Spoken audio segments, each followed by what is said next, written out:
Good morning 12th class student. बेटा आज हम पढ़ेंगे विभव मापी के बारे में, जिसको हम बोलते हैं पोटेंशियोमीटर। विभव मापी की सहायता से किसी सेल का विद्युत वाहक बल अथवा किसी विद्युत परिपथ में दो बिंदुओं के मध्य विभवांतर का की शुद्धता को मापन किया जा सकता है। मतलब हम क्या ज्ञात कर सकते हैं इससे, हम विभव मापी की सहायता से किसी सेल का विद्युत वाहक बल निकाल सकते हैं और किसी विद्युत परिपथ में दो बिंदुओं के बीच में जो विभवांतर होता है उसे भी हम यहाँ पर निकाल सकते हैं।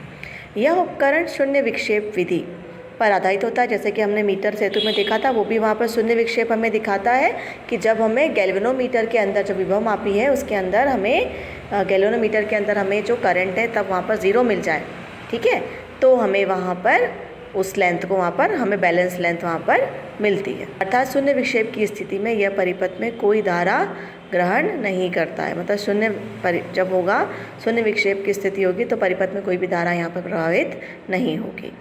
देखिए, शून्य विक्षेप की स्थिति में विभव मापी अनंत प्रतिरोध के उपकरण की भांति व्यवहार करता है। मतलब जब शून्य विक्षेप का हो जाएगा तो विभव मापी कैसा व्यवहार करेगा, अनंत प्रतिरोध के जैसा व्यवहार करेगा। विभव मापी धारा तथा प्रतिरोध का भी मापन करता है। इससे हम धारा का मापन भी कर सकते हैं और प्रतिरोध का मापन भी कर सकते हैं। विभव मापी में सामान्यतः तार की लंबाई 4 मीटर से 12 मीटर तक ली जाती है, ठीक है। 4 मीटर सबसे छोटा हो गया और 10 मीटर, 12 मीटर, 8 मीटर, 6 मीटर मिल जाएगा हमें मार्केट में। यह तार मिश्र धातु जिसका विशिष्ट प्रतिरोध उच्च जबकि ताप गुणांक अत्यंत अल्प होता है का बना होता है। ताप गुणांक काफ़ी छोटा होता है और प्रतिरोध काफ़ी ज़्यादा होता है।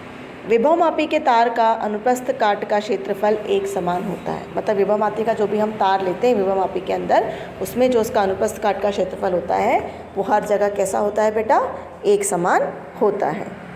अब हम देख लेते हैं बेटा इसका सिद्धांत।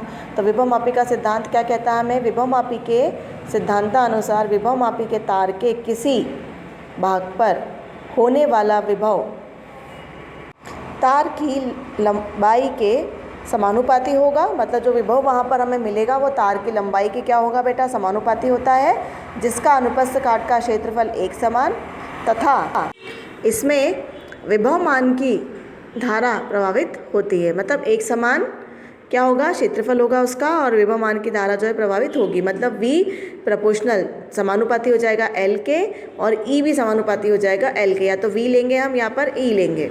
तो V जब हम समानुपाती का साइन हटाएंगे तो हम वहाँ पर कोई ना कोई कांस्टेंट वैल्यू लगाएंगे। तो हमने यहाँ पर लगा दी है V बराबर KL या E बराबर में K, फाई लगा दिया है, फाई L, ठीक है। तो फाई की वैल्यू यहाँ पर हो जाएगी E अपॉन में L, वोल्ट अपॉन में मीटर। अब विभव प्रवणता की अगर बात करें तो विभव प्रवणता होती है बेटा J अपॉन में C इंटू M। तो J की जो हमारी जो समीकरण है वो लिख देंगे, यहाँ पर डायमेंशन फार्मूला लिख देंगे वो, तो यहाँ से हमें विभव प्रवणता का डायमेंशन फार्मूला मिल जाएगा। विभव मापी के तार की प्रति एकांक लंबाई पर होने वाले विभव पतन को विभव प्रवणता कहते हैं। मतलब विभव मापी के तार में प्रति एकांक लंबाई में होने वाले विभव पतन, जितना विभव वहाँ पर कम होता जाएगा उसे हम क्या बोलेंगे, उसकी विभव प्रवणता बोलेंगे। विभव समीकरण का विभव मापी का मानकीकरण अगर देख लेते हैं तो विभव मापी की सहायता से मानक सेल के संतुलन लंबाई प्राप्त करना विभव मापी का मानकीकरण कहलाता है। मतलब हमें अगर संतुलित लंबाई वहाँ पर मिल जाती है, मतलब मेन उद्देश्य हमारा हो जाता है वहाँ पर कि हमें संतुलित लंबाई लेकर के आनी है। विभव मापी के मानकीकरण में मानक सेल के लिए संतुलन लंबाई प्राप्त कर विभव प्रवणता की गणना की जाती है। विभव प्रवणता निकाल सकते हैं जैसे हमें लंबाई मिल जाएगी। तो देखिए चित्र में देखिए किस तरीके से इसका चित्र होता है। तो देखिए हमने संचालक सेल लिया है एक, फिर प्राथमिक परिपथ ले लिया है, दो सेल हमने वहाँ पर लगा दिए हैं द्वितीयक परिपथ के अंदर E1 और E2, ठीक है। X और Y हमने उसको नाम दे दिया है। गैल्वेनोमीटर से हमने उसे अटैच कर दिया है। ऐड करने के बाद में जो जॉकी है उससे हम किस पर लेकर जाएंगे बेटा, जॉकी को हम लेकर जाएंगे जो तार हमने विभव मापी के अंदर लगाया है उस पर चलाएंगे। G जो हो जाएगा वो हो जाएगा धारा मापी, E1 हो जाएगा लैग्रांज सेल का विद्युत वाहक बल, E2 हो जाएगा डैनियल सेल का विद्युत वाहक। मतलब जो भी सेल आपको यहाँ पर लेने हैं, दो सेल जिन भी सेल के बीच में आपको निकालना है वो आप यहाँ पर लगा सकते हैं। और एक्स वाई जेड की अगर हम बात करते हैं तो एक्स वाई जेड जो हो जाएगी वो हो जाएगी बेटा आपकी द्विमार्गी कुंजी। एक को बंद करते हुए द्विमार्गी कुंजी एक्स वाई जेड के एक्स वाई सिरों को संयोजित करते हुए सेल E1 को विभव मापी के संपर्क में लाया जाता है। तत्पश्चात इस सेल के संतुलन लंबाई L1 प्राप्त की जाती है।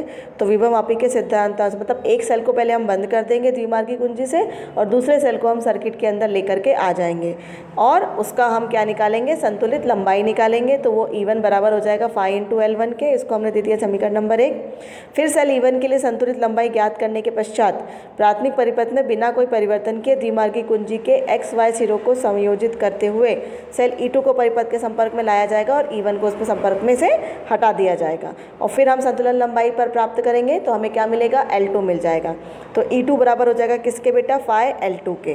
तो समीकरण नंबर 1 और 2 का अगर देखा जाए तो समीकरण 1 को 2 से हम अगर भाग दे दें तो हमारे पास में सिचुएशन जो बन के आ जाएगी वो आ जाएगी E1 अपॉन में E2 बराबर हो जाएगा फाई L1 अपॉन में फाई L2 के। तो फाई से फाई तो बेटा कैंसिल हो जाएगा, तो सूत्र जो हमें मिलेगा इसका वो मिल जाएगा E1 अपॉन में E2 बराबर हो जाएगा L1 अपॉन में L2 का। मतलब अगर दो सेलों का हमें निकालना है EMF विद्युत वाहक बल तो उसको हम इसकी सूत्र की सहायता से आसानी से निकाल सकते हैं। अब दूसरा अनुप्रयोग क्या है इसका, तो दूसरा अनुप्रयोग है विभवमापी का कि विभवमापी की सहायता से किसी सेल का आंतरिक प्रतिरोध भी हम बेटा यहाँ पर निकाल सकते हैं।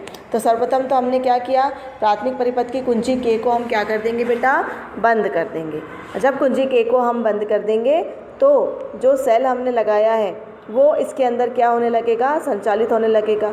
देखिए डायग्राम को देखिए आप, E जो है संचालक सेल हमने यहाँ पर ले लिया, K जो है हमने यहाँ पर कुंजी लगा दी है, RH जो हमने लिया है इसको हम बोलते हैं रियोस्टेट, ठीक है। प्राथमिक परिपथ में हमने फिर वापस से ले लिया, E हमने सेल ले लिया है, RB जो है वो प्रतिरोध बॉक्स या रेजिस्टेंस बॉक्स जिसको हम बोलते हैं, और K हमने ले ली है यहाँ पर कुंजी। अब देखिए बेटा करते हुए लेकिन दाब कुंजी K1 को हटाते हुए विभवमापी की सहायता से सेल E के लिए संतुलित लंबाई, अब हम क्या करेंगे, K1 को हटाएंगे और E के लिए संतुलित लंबाई L1 को प्राप्त करने की कोशिश करेंगे। और जैसे ही हमें L1 मिल जाता है, मतलब हमें जैसे ही धारामापी के अंदर जो करंट है वो 0 मिल जाती है, उस L1 को हम यहाँ पर नोट कर लेंगे। तो विभवमापी के सिद्धांतानुसार E बराबर हो जाएगा फाई L1 के, इसको दे दिया हमने समीकरण नंबर 1। अब दाब कुंजी K1 को लगाते हुए प्रतिरोध बॉक्स RB में से कोई प्रतिरोध R निकाला जाता है, फिर हम R को निकालेंगे जिसके फलस्वरूप प्रतिरोध के सिरों पर विभवांतर हमें मिल जाएगा V बराबर में IR उत्पन्न हो जाएगा। माना इस विभवांतर के संगत संतुलित लंबाई हमें मिल जाएगी L2। तो विभवमापी के सिद्धांतानुसार V बराबर किसके हो जाएगा बेटा, फाई L2 के। समीकरण नंबर 2 हमने दे दिया। अब जो आंतरिक प्रतिरोध की परिभाषा है उससे हमको पता है कि आंतरिक प्रतिरोध R जो होता है वो बराबर हो जाता है E माइनस V अपॉन में V इंटू R के। इसको दे दिया बेटा हमने समीकरण नंबर 3। देखिए E जो है वो क्या है, खुले परिपथ में सेलों के सिरे के मध्य विद्युत वाहक बल। V जो है वो है बंद परिपथ में सेलों के सिरों के मध्य विद्युत वाहक बल, ठीक है। तो R बराबर हो जाएगा E की जगह हम रख सकते हैं L1 और V की जगह रख सकते हैं हम L2, फाई भी रख सकते हैं। तो फाई हम निकाल के कॉमन निकाल के कट जाएगा बेटा नीचे से। अब हमारे पास में बचेगा R बराबर में L1 माइनस L2 अपॉन में L2 इंटू R। तो ये हमारे पास में बेटा सूत्र निकल कर आ जाएगा किसका, आंतरिक प्रतिरोध ज्ञात करने के लिए। किसी सेल का आंतरिक प्रतिरोध जब हमें ज्ञात करना हो तो इस तरीके से इस सूत्र की सहायता से हम उसे निकाल सकते हैं। तो पोटेंशियोमीटर की सहायता से बेटा हम क्या कर सकते हैं, किसी सेल का आंतरिक प्रतिरोध निकाल सकते हैं और दो सेलों के बीच में विभवांतर हम वहाँ पर निकाल सकते हैं।